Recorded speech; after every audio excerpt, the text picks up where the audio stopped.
seated in the presence of our God.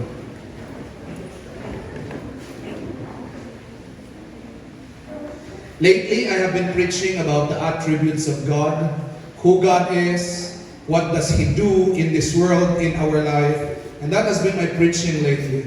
But as we were having our Bible reading program this week, remember, this was in our Bible reading program, and I came across this paragraph and I said, this is what I will preach on Sunday. Why? Because sometimes we think about God as, He's a loving God, He's a patient God, He is long-suffering. But I tell you, without this attribute, we will have a truncated view of God. Without this attribute, we might misunderstand. We might take God not in His complete attributes. And I tell you, this is one among the many attributes of God that is very important for us Christians. God is a God who disciplines. God is a Father who disciplines. And let me say this, based from our text, God is a loving Father who disciplines with love. Very redundant na yun. God is a loving Father who disciplines with love. And I know the culture today, when you hear the word discipline, like, wait. That's a little hard. But today, I want you to have a different perspective when it comes to discipline. Discipline is good, it is for our own good. And to all parents here, don't you ever step back on this role of discipline. Why? This proves your love to your children. When you love your children, you will discipline them. And so let us define what does discipline mean. So the word discipline, if you would look at our text, the Bible used two seeming negative words. That is the word chasteneth or chastise, and then the word scourgeth. So the Greek word of the word scourge there is literally to whip or to flog. Kaya sa Bible nakalagay doon na tayo daw mga parents, if we will spare the rod, we will spoil the child. If we will not use discipline, we will spoil our child. Why? Because even God, it's very important to God to use discipline. And if you would check these two words, the meaning of discipline is this. Basically, it's to inflict pain. That's it. Discipline is to inflict pain. A little pain. And God inflicts a little pain in our life. And what's the purpose? There's a threefold purpose of discipline. Number one is correction. When someone did wrong, when something is wrong, when we did wrong, God will inflict pain, will give us pain to make us realize that we are wrong. And to you parents here, always make sure that when your children does something wrong, they misbehave, that they will feel that they are corrected. Amen? That is a very important part of discipline. We correct. Why? Because something is wrong. And then the second purpose of discipline is not just to correct, but even to prevent. It's very important. Not just to correct at the present, but to prevent. That's why discipline is very important for the present moment. Why? Because you need to tell a child, tell a misbehaving person that this is wrong so that they will not repeat it again. We are preventing them for future misbehavior, for future sin. We are preventing them to do something wrong. That's why, parents, if you know this, if a family is very permissive, when we say permissive, there is no discipline. All love, no discipline. All, kinokonsente, no discipline. If a family is very permissive, the result is this. You are raising a monster. If you always give everything they want, you are raising a monster. If they're wrong, they're not corrected, hindi mo man lang sila pinagsabihan, you did not correct them, you are raising a monster. You have not prevented them from doing further wrong. And so God doesn't want that in our life. So when we are wrong, He corrects us to prevent us from repeating the same thing. Discipline is for correction in the present, and not only that, it is for prevention for the future. And of course, number three is discipline teaches us lessons. It's for teaching. How I wish we can all learn by instruction. How I wish we can all learn just by reading the Word of God, listening to our parents, our pastors. Just by instruction, we can all learn. But I tell you, the human heart, the sinful human heart is this. Sometimes there are things we cannot learn through instruction. There are things we learn through discipline. Amen. By the loving discipline of God. And tayo po ng mga tumanda na, kayo po ng mga tumanda na. I know this. There are lessons in life you learn the hard way. And God had to discipline you for you to learn that lesson. But in reality, you heard that lesson before. You already heard that lesson preached. You already read about that verse. Someone already rebuke you or admonish you about the thing, but you failed to do it. And so you will soon learn your lesson after the discipline of God. And so discipline is good. It corrects us. It prevents us from doing further damage to ourselves and to others. And not only that, it teaches us so many lessons. That's why parents, I'll give you a principle that the Bible showed us here. God, being our loving Father, makes sure that He will discipline us. But if you would look at the verse, for whom the Lord loveth, He chasteneth. I want you to look at the order of the verse, okay? For whom the Lord loveth, that is relationship first. He chasteneth. What is that? That is the discipline. What's the principle here? Relationship first or connection first before discipline. Amen. In fact, the word chasten there is the Greek word paideo. And the root word of paideo is pais. And pais means child.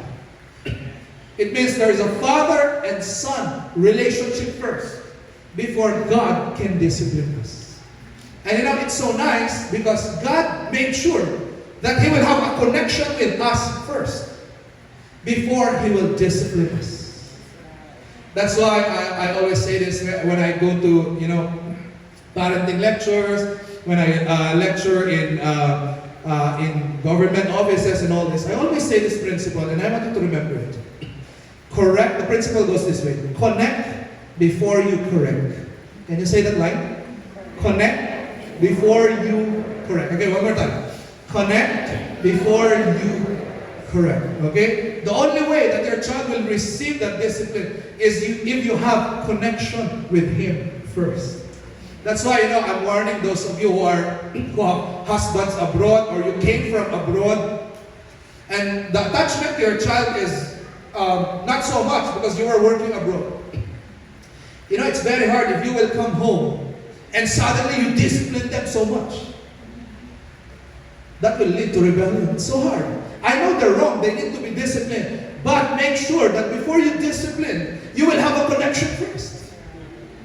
Connection before correction. And that is what God did to us. For whom the Lord loveth. Connection first.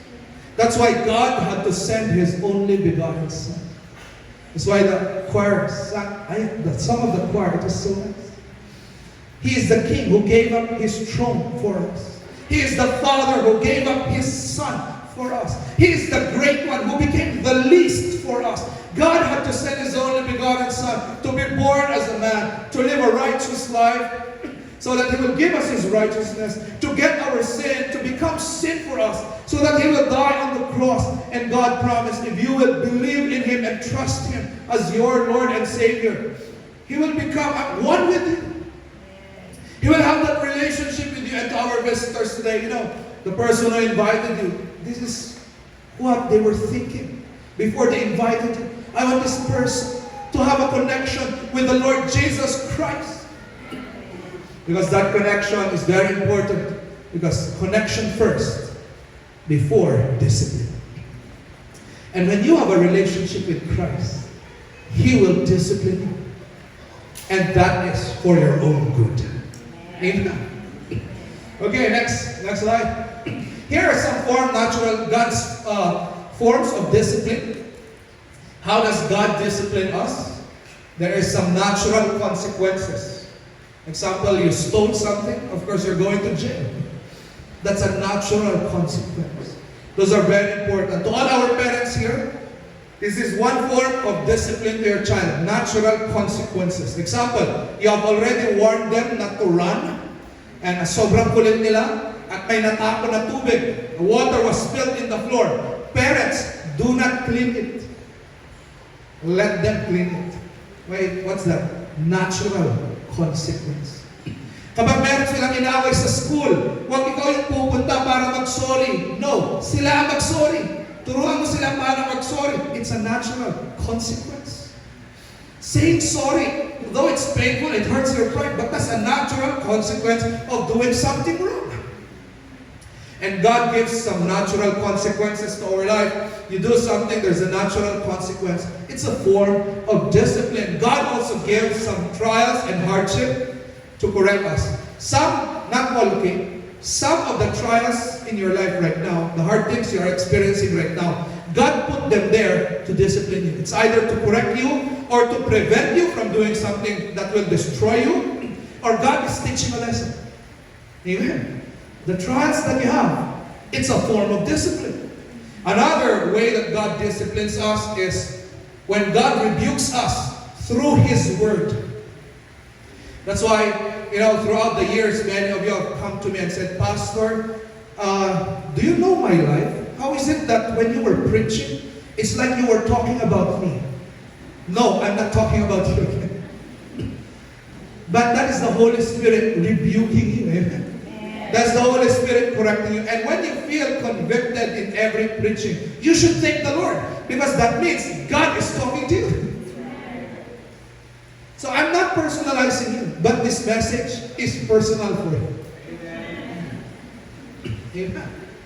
And God has given us parents as well. Parents, church leaders, pastors, fellow Christians. What's the goal? To correct us, to discipline us, to prevent us from something. And all of us must appreciate those God-given authorities to us. Why? Because God uses those authorities to discipline us. So to all parents here, God has placed you as the authority over your child.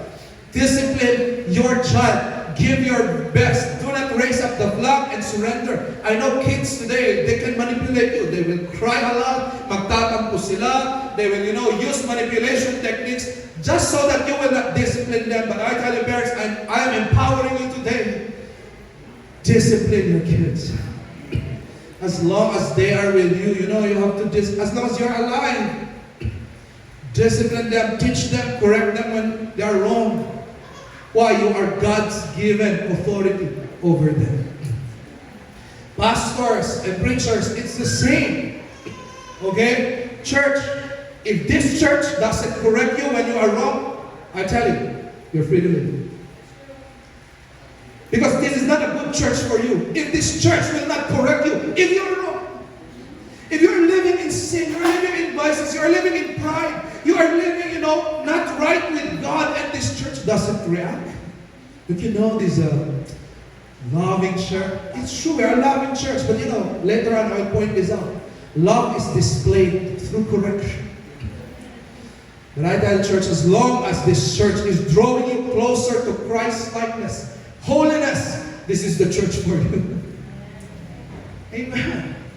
At huwag po natin isuko na sabihin natin, ayoko na mag-correct, nakakapagod, ayoko na mag-discipline. No.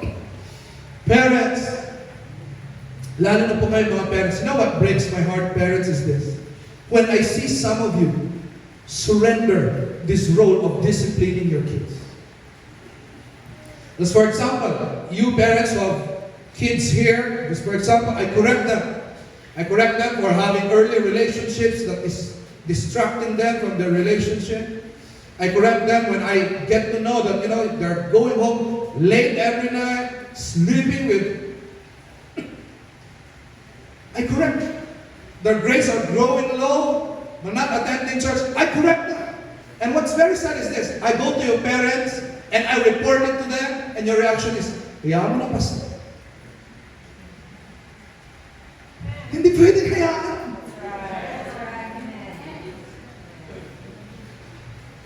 Don't you ever surrender that. As long as you're alive. Because I tell you, someday when they become parents too, when they become leaders too, they will appreciate what you're doing. So don't. Amen. God also corrects us by redirection. Through redirection of our plans, our life, our goals. You know, there are times that we plan to do this thing, but God redirects it. It's painful, right? Because you prepared for this goal, and then suddenly God directs you to another plan or goal. That is God's way to discipline us. There are even times God will remove things from our life. That is called pruning in the Bible. He will remove it. God can remove the things in our life. Why? If those things are hindrance for our relationship with God, a hindrance for our prayer life, a hindrance for our spiritual life to grow, God may remove those things. It's painful, but that is God's discipline. And when God removes something, we should also thank God, because in His wisdom, that is best for us. Sometimes we always thank God, Lord, thank you for bringing this thing, for giving this thing. I tell you, we should thank God when God removes something in our life. Why? He knows what is best. He is preventing you from falling, perhaps, from you getting destroyed. That's why He has to remove something in your life. It is painful. But that is God's discipline. There are also times that God disciplines us by withholding things. Ibang hindi niya binibigay. And you know this, folks, there are a lot of prayers in your life. You have prayed for this thing, prayed for that thing. There are many prayer requests in your life. But God is not giving it. God is withholding. What's the purpose? He is protecting you from something. He knows what is best. And that is God's way of discipline. I have a question, parents. C.S. Lewis asked this question before already, but let me ask you, parents. Is it good if you will give all the requests of your 10-year-old child? Parents, is it good if God will give all the requests, if you will give all the requests of your 10-year-old child? Ma, I want an iPad, I want chocolates, I want this, blah, blah. Is it good if you give it? Give it all. The answer is no. You know that, parents. There are things you cannot give to your child. You know, it's not yet the proper time. This will distract them. I tell you, that is what God is doing when He looks at us. There are prayer requests we keep on praying for. There are things that God says, no. You might consume this for your own lust. I will not give it first. This might make you proud. I will not give it first. This might draw you away from me. I will not give it first. What is this? It is God's form of discipline. Amen. This is how God disciplines us. And so today, I want to give you some principles about discipline. Okay? What are some principles of discipline that we can learn from our text? Okay, ready to learn, church? Okay, number 1. Do not reject discipline because it leads to wisdom. Do not reject when God disciplines you, or when parents discipline you, or when leaders discipline you. Do not reject it because it will lead to wisdom, to growth, to maturity. Amen. Look at this, our text, Hebrews 12, verse 5. And have you forgotten the exhortation which speaketh unto you? The author of Hebrews is saying, nakalimutan niyo na ba? That God already wrote this since the time of the Old Testament, and then He will quote a verse from Proverbs. He is telling the Christians, have you forgotten that God already said in the Old Testament that discipline is a blessing? That's why He will say this, my son, despite the chastening of the Lord, nor faint when thou art rebuked of Him. Church, do not forget, okay, that when God disciplines you, He loves you. That's why when you are disciplined by God, please despise it not. Okay, that word means don't reject it. Amen. Huwag mong tanggihan when you're being corrected by God, rebuked by God, when God sends a trial in your life to mature you, to grow you, to discipline you. Do not reject it. Huwag sabihin, Lord, ayaw mo na. Do not reject it.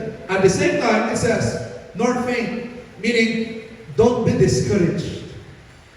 When God sends a trial in your life, you have a prayer request and He does not give it, there's a good thing in your life for you, you know it's good, but suddenly God removes knows it. Don't be discouraged. It is God disciplining. And you don't reject it, just accept it. Why? Because it leads to wisdom, it leads to growth, it leads to maturity. Because God knows what He is doing. Amen. And if you would check the verses in Proverbs connected to discipline, here are some of them. Proverbs chapter 9 verse 8, it says, "Reprove not a scorner, lest he hate thee. Rebuke a wise man, and he will know." How will you know who is a wise man and a fool? One way is through correction. If you rebuke or correct a wise man, he will not hate you. In fact, he will love you more. But if you correct or rebuke someone and they start to hate you, he is a mocker, he is a scorner. He is not wise. That's why, church, when God disciplines us, don't reject it, don't fight back, don't be discouraged and walk away from the faith. Accept it. That's the proof that you are growing in wisdom. Kaya nga po to all our young people here, sometimes as a pastor, I feel this. I call you for a one-on-one talk, I correct you, and then suddenly the next week, I pass by you and you don't even shake my hand or say, "Good morning, Pastor." Don't do that, okay? When you are being corrected, love the person more. In fact, if you are surrounded with friends or people that don't even correct you, you are in a bad company.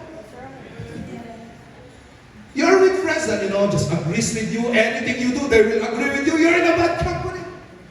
Because the natural heart loves sin, loves pleasure. And if there is no one around you correcting you when you are wrong, all of you will fall into the ditch. Blessed is the man that walks not in the counsel of the ungodly, nor stands in the way of sinners, nor sits in the seat of the scornful or the mocker.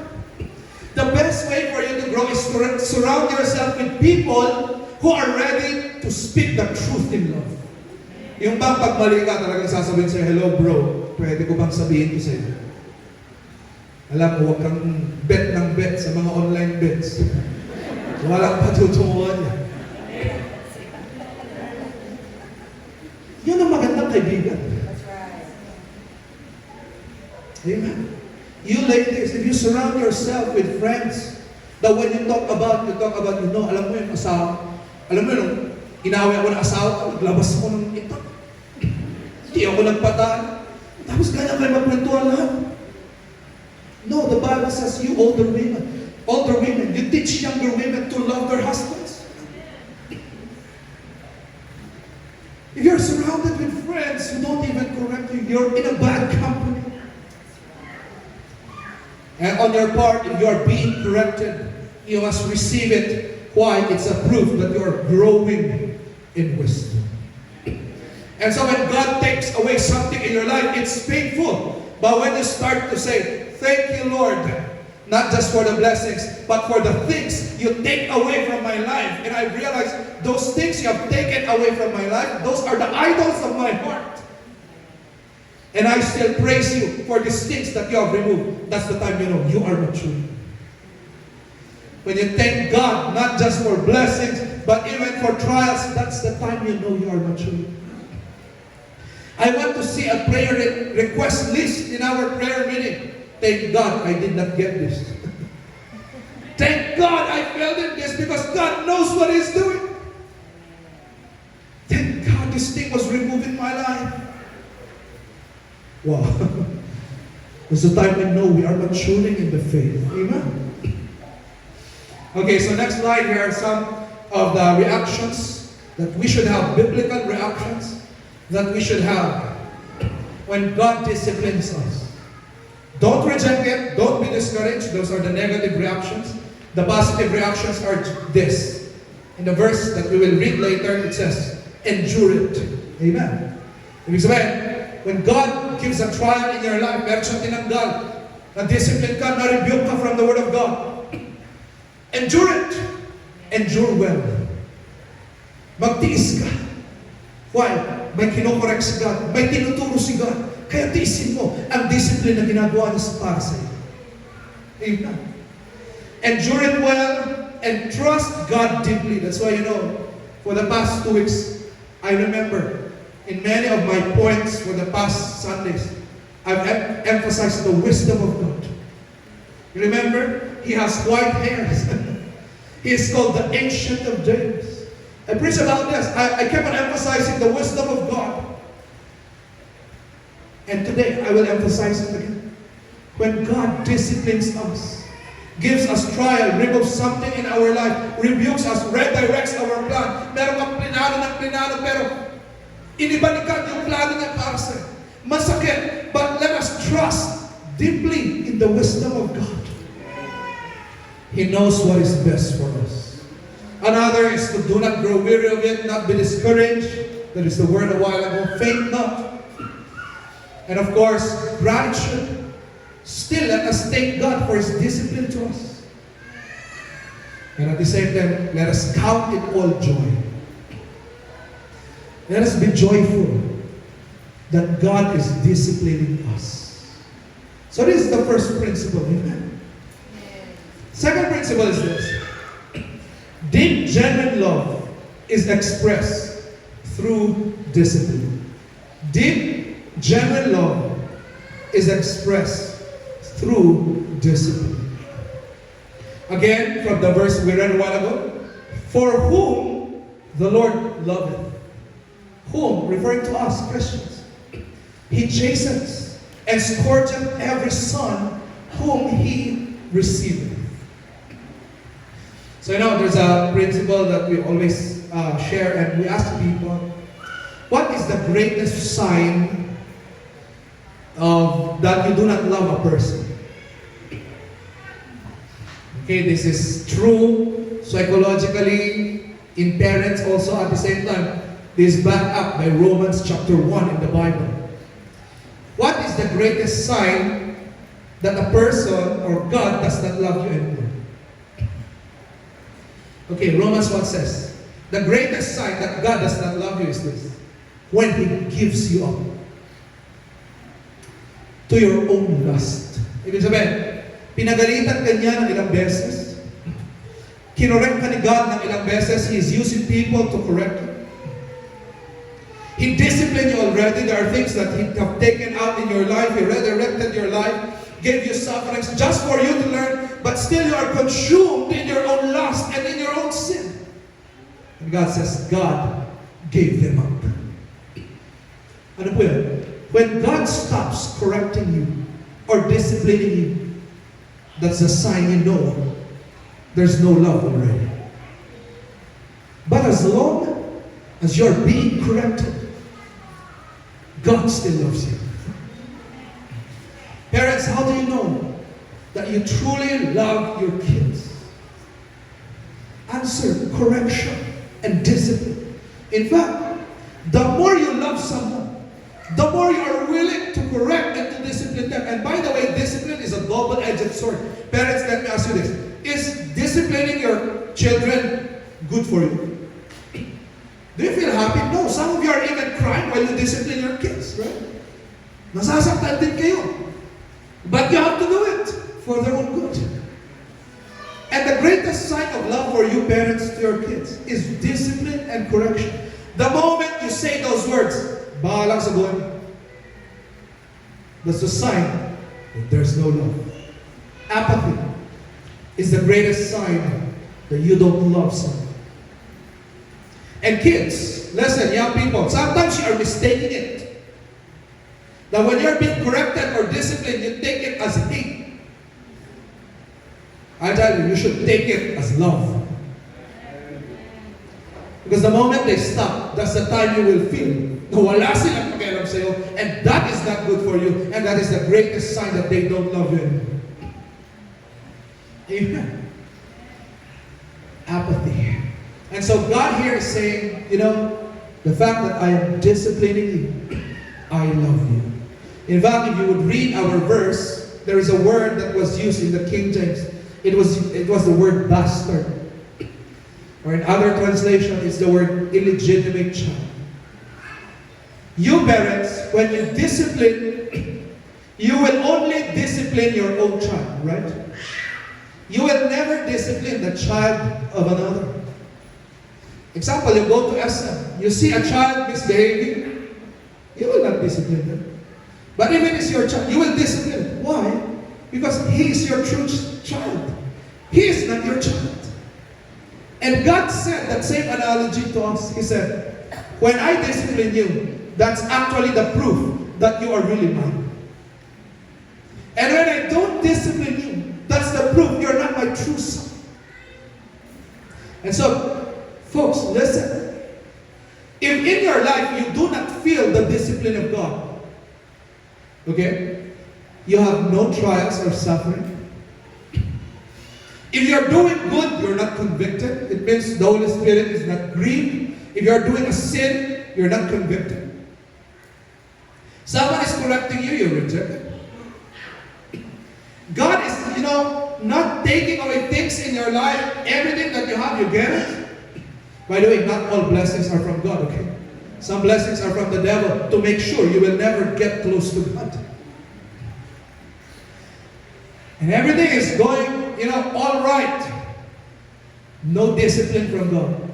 That's one of the signs you're not a true Christian. But when there is conviction of sin, when you sin, you are grieved. The Holy Spirit is grieving you. God is bringing people to your life to correct you. I tell you, God still loves you. God still is saying, you are my child. I'll do this for you. Amen. And mind you, look at this verse. In the next verse in our text. Hebrews 12 verse 7. Look at this. If you endure chastening, God dealeth with you as His sons. And then there's a rhetorical question here. For what son is he whom the Father chastened not? Ang tanong na yan is, meron bang anak na hindi dinidiscipline ng tatay? Kasi Tagalog, that rhetorical question. Okay? Meron bang anak na hindi dinidiscipline ng kanyang magulang? And the answer to that rhetorical question is this. Wala. Because if the parent truly loves the child, all of those children will be disciplined. And so the question is this. Is there a Christian who will not be disciplined by God? Answer, none. Why? God loves us. And at the same time, the assumption here is this. That we, even if we are God's child, we are not perfect yet. That's why there is no Christian who will not be disciplined. Because don't you ever look highly on yourself. You are still, I know we are a new creature, but we are carrying this body of flesh that, it's corrupted with sin. That's why discipline has to happen. Amen. Look at these assumptions of discipline. I place it here. Why do we need to be disciplined? Because we are naturally sinful. Even the Apostle Paul said, the things that I want to do, I cannot do it. The things that I don't want to do, those are the things I am doing. Imagine even the great Apostle Paul was struggling because of sin. Are we greater than the Apostle Paul? Members, let me ask you, are you greater than the Apostle Paul? No. And if he was struggling with sin, you will also struggle with sin. And this is the reason why God has to discipline us. Because we're not perfect yet. Sin is still, the presence of sin is still in our life, is still in this world, and we are still tempted. And so God has to discipline us. Amen. A child cannot self-correct. Is there a child who said, oh, I'm wrong? No, they cannot. You have to tell that to them. And we Christians, when we got saved, we are babes in Christ. Sometimes we cannot correct our own self. And so God has to discipline us, send people in our life to discipline us. We need it. Amen. We are still being sanctified. Amen. That's why God is still disciplining us, because we are not yet like Christ. We people will love autonomy more than obedience. We want to say, let me do what I want to do. Do your own thing. That's our motto today. Huwag mo akong pakialaman. Ako bahala sa sarili. That's our motto today. We love autonomy more than obedience to God's word. That's why God has to discipline us. God has to discipline us because we are prone to wander. We are a sheep. At ang sheep, alam niyo, talagang, he is going to danger.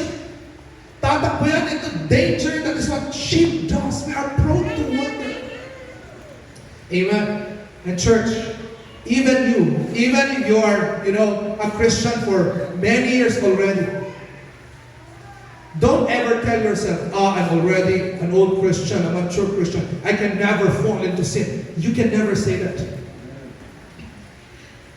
What scares me the most is when I hear Christians, they tell me, Pastor, my spiritual life is already okay. Those are dangerous words. Why? We are prone to wander, prone to fall from God. That's why we need the discipline of God. Amen. And our hearts are filled with idols. John Calvin said, the heart of man is a factory of idols. So church, we need God to discipline us. Alright, church, follow me please. In your heart today, church, there are things, there are people, or there is something that you love more than God. There is something that you spend more time and energy more than God. There is something na alam niyo, mas focus mo kaysa Panginoon. There is something that grabs your attention more than God. There is something that you think about more than God. And I tell you, those are the idols of your heart. And we people, we have a lot of idols in our heart. You are thinking more of a person more than God. You are thinking more of your business more than God. You give more effort to this thing, this plan, more than you do to God. It's an idol of your heart. And I tell you, when God disciplines us, it's good for us. Why? Because He removes those idols. And God makes us more dependent on Him, more focused on Him, that He is the only focus and attention that we have. And sometimes God needs to go through painful process of discipline, of removing things, not giving things, withholding things, giving sufferings, just so that He will remove the idols of our heart. But I tell you, the ending is still beautiful. Why? Because when those idols are removed, that is good for us. There is blessings if idols are removed. Amen. And the third principle and last is this. Correction, especially God's correction, is always for our good. Correction, especially God's correction, is always for our good. Look at this. Hebrews chapter 12, verse 9 in our text, it says, we have had fathers of our flesh, which corrected us, and we gave them reverence. Okay, I want you to listen. This is a side lesson, okay? When a father disciplines his child, the kids give him honor and respect. So parents, you want your kids to respect you? Discipline them biblically. Discipline them well. Discipline them gracefully. Discipline them. If you don't discipline them, they will grow up and they will never reverence you. This is what the Bible says. And in fact, the more Christians are being disciplined by God, a growing Christian will love God even more. Why? Because the Christian starts to realize, thank you, Lord, for the many discipline you did to my life, for the many rebuke you gave to my life, for the many verses that changed my life. Thank you for these sufferings that made me grow strong. The more God disciplines us, the effect is this: we reverence Him more. And then it gave the question, shall we not much rather be in subjection unto God, who is the Father of spirits and men? Amen. In fact, next verse says, look at this verse. For they indeed, our earthly fathers, For indeed, for a few days they have chastened us, as it seemed best to them. Okay, parents, you have disciplined your children with your own limited wisdom. But still, it is good. Because you have raised them, you have disciplined them, you have raised them well. That's good. With your limited wisdom, you did good. But God is saying, but God, who is unlimited in wisdom, how much more kung siya ang magdisiplina sa atin?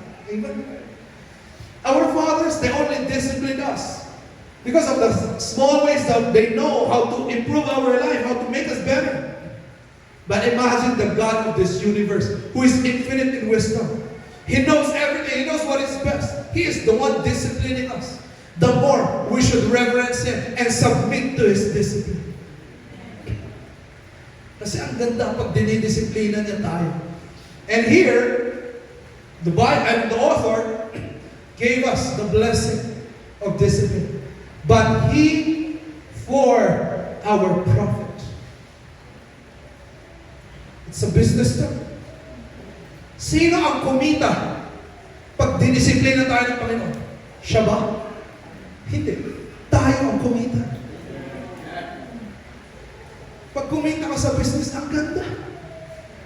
Ganun din, pag dinidisiplina tayo ng Panginoon, when He corrects us, gives us suffering, withdraws something that we are praying for, but then He redirected us.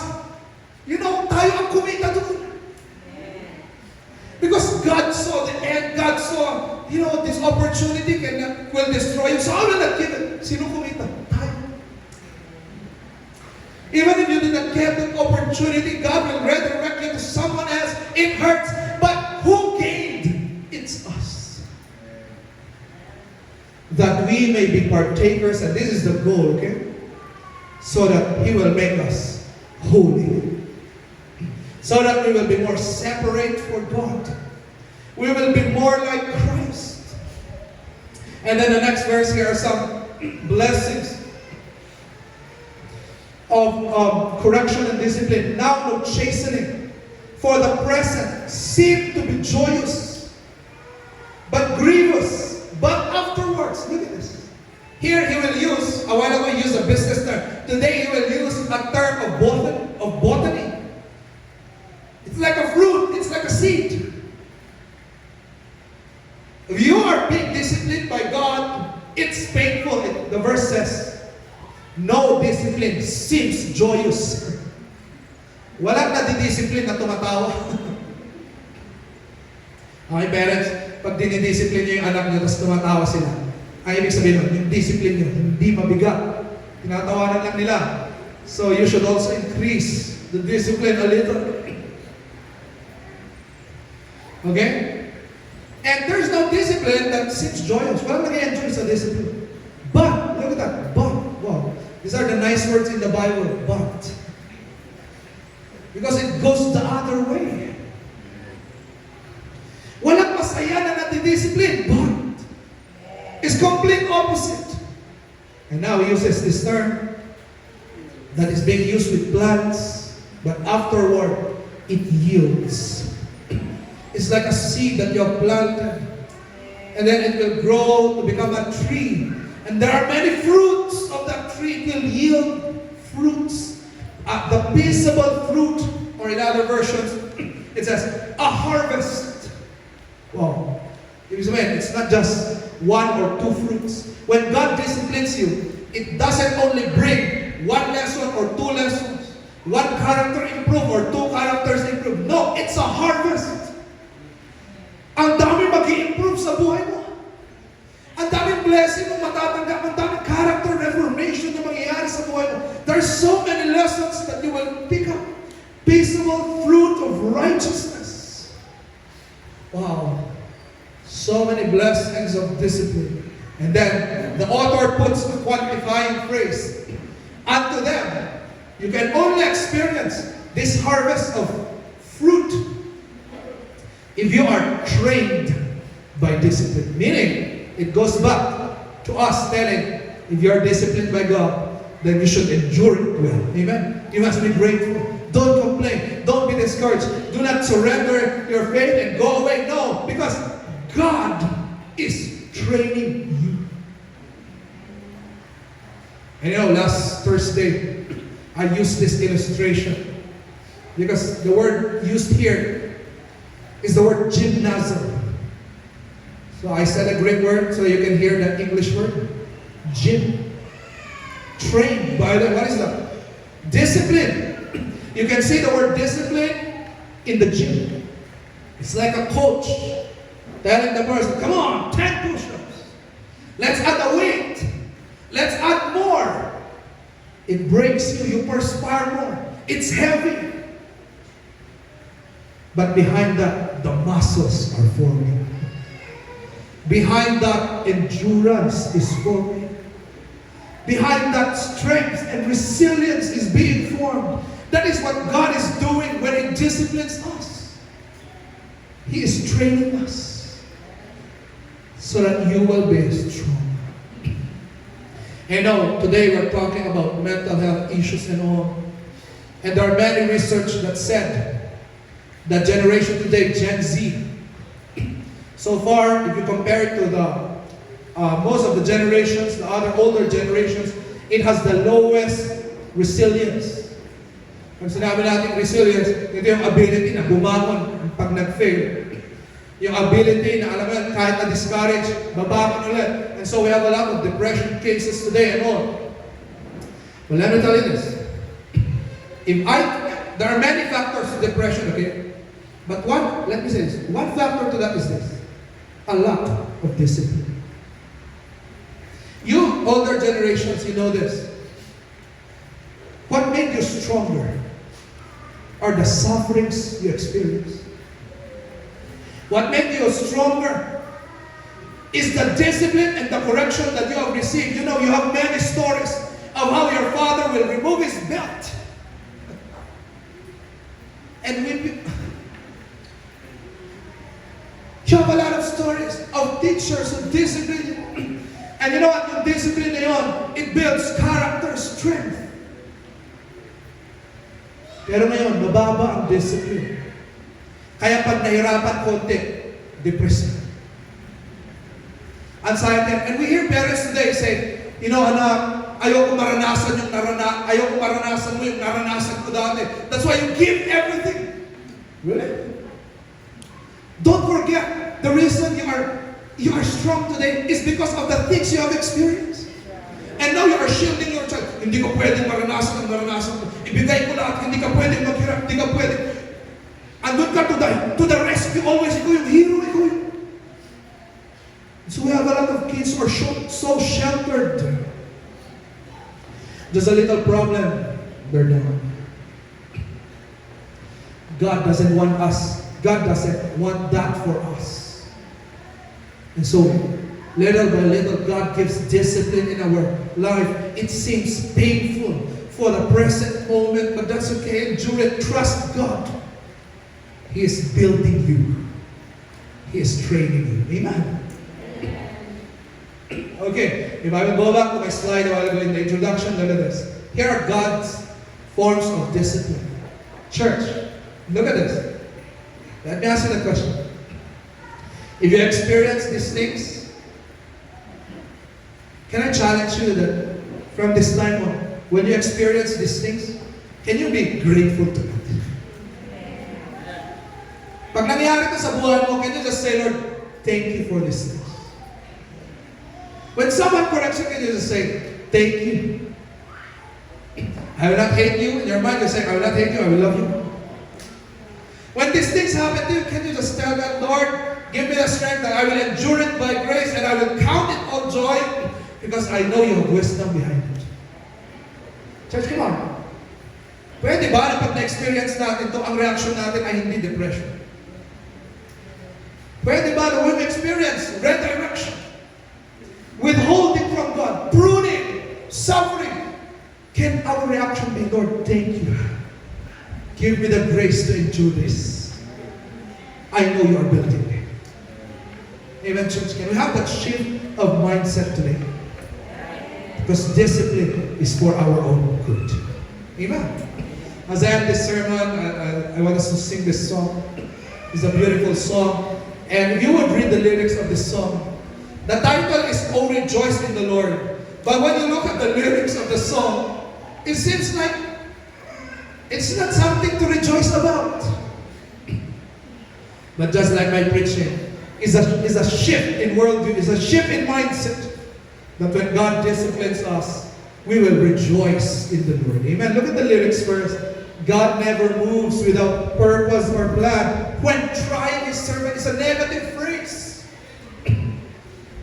But when God tries us, he is molding us. Amen. Give thanks to the Lord, though your testing, that's a negative word, seems long. Another negative word. We have sufferings, and that sufferings are long, negative. In darkness, it's a negative word again, but it says, in darkness, he gives us a song. In our darkness, we start to realize who God is, we praise him, we sing to him. And then the chorus goes this way, oh, rejoice in the Lord, and makes no mistakes. He knows the end of each path that I take.